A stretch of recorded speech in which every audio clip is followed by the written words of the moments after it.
Assalamualaikum warahmatullahi wabarakatuh. Perkenalkan, nama saya Fatima Nur Tahira dengan NIM A1J1181009. Saya merupakan anggota dari kelompok 4.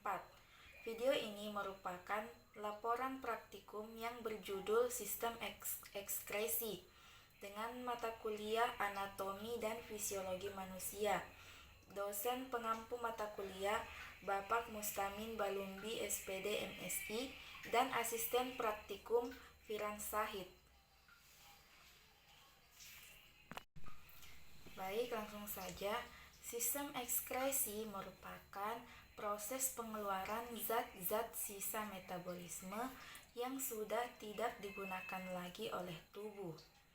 Sisa-sisa metabolisme ini berupa senyawa-senyawa yang bersifat toksik atau racun, sehingga jika tidak dikeluarkan dapat menyebabkan terganggunya fungsi organ-organ di dalam tubuh.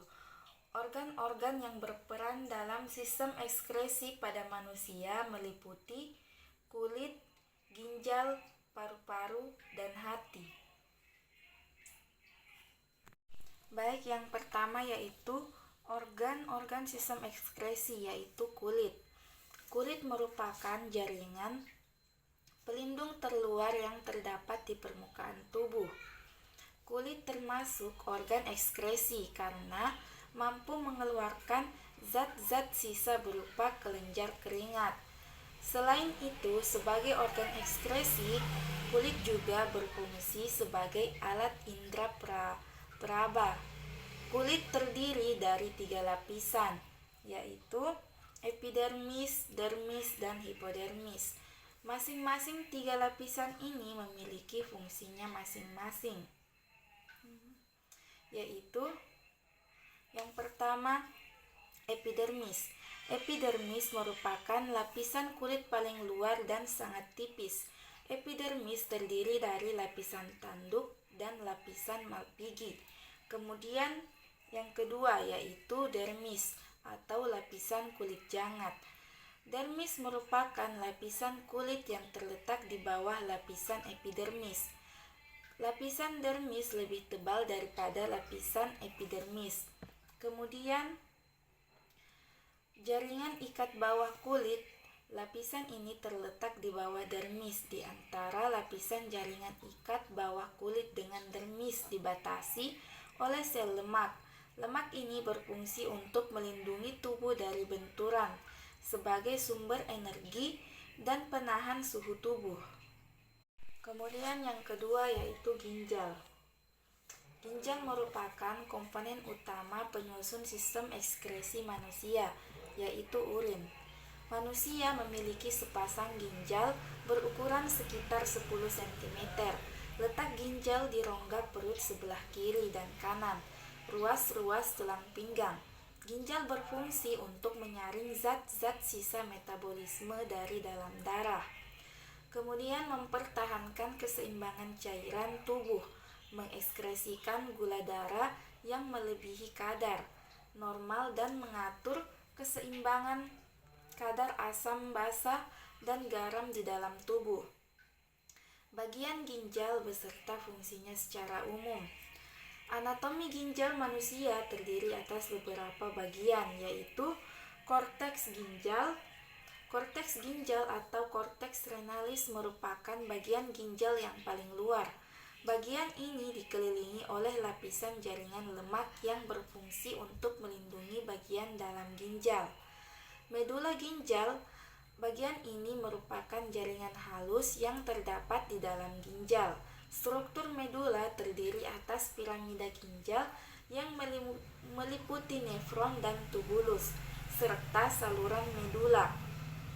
Tubulus berfungsi untuk mengangkut cairan tubuh dan darah menuju ginjal. Kemudian yang ketiga itu pelvis ginjal. Pelvis ginjal merupakan bagian ginjal yang terletak di lapisan paling dalam. Bagian ginjal ini berbentuk seperti corong yang berfungsi sebagai saluran yang menghubungkan ginjal dan kandung kemih. Kemudian yang keempat, nefron. Selain ketiga bagian di atas, bagian penting lain dari ginjal adalah nefron. Nefron terletak di sepanjang korteks hingga medula. Bagian ini berfungsi untuk mengambil nutrisi dan cairan di dalam darah agar tidak terbuang, serta menyaring dan membuang limbah hasil metabolisme serta racun di dalam darah agar tidak menumpuk di dalam tubuh. Nah, ini gambar anatomi pada ginjal. Nah, selanjutnya paru-paru. Paru-paru manusia berjumlah sepasang. Terletak di dalam rongga dada yang dilindungi oleh tulang rusuk. Paru-paru memiliki fungsi utama sebagai organ pernapasan. Paru-paru juga merupakan organ ekskresi yang berfungsi mengeluarkan gas-gas sisa proses pernapasan, yaitu gas CO2 dan H2O. Kemudian yang keempat yaitu organ hati. Hati berada di dalam rongga perut di sebelah kanan, di bawah diafragma, yang dilindungi oleh selaput tipis bernama kapsula hepatis. Hati berfungsi untuk mengekskresikan getah empedu, zat sisa dari perombakan sel darah merah yang telah dirusak dan dihancurkan di dalam limpa. Selain berfungsi sebagai organ ekskresi, hati juga berperan sebagai penawar racun, menyimpan glikogen, pembentukan sel darah merah pada janin, dan sebagai kelenjar pencernaan. Hati memiliki 4 lobus dengan ukuran yang berbeda, yaitu lobus kanan adalah bagian terbesar dari hati. Nah, itulah tadi video praktikum mengenai sistem ekskresi. Wassalamualaikum warahmatullahi wabarakatuh.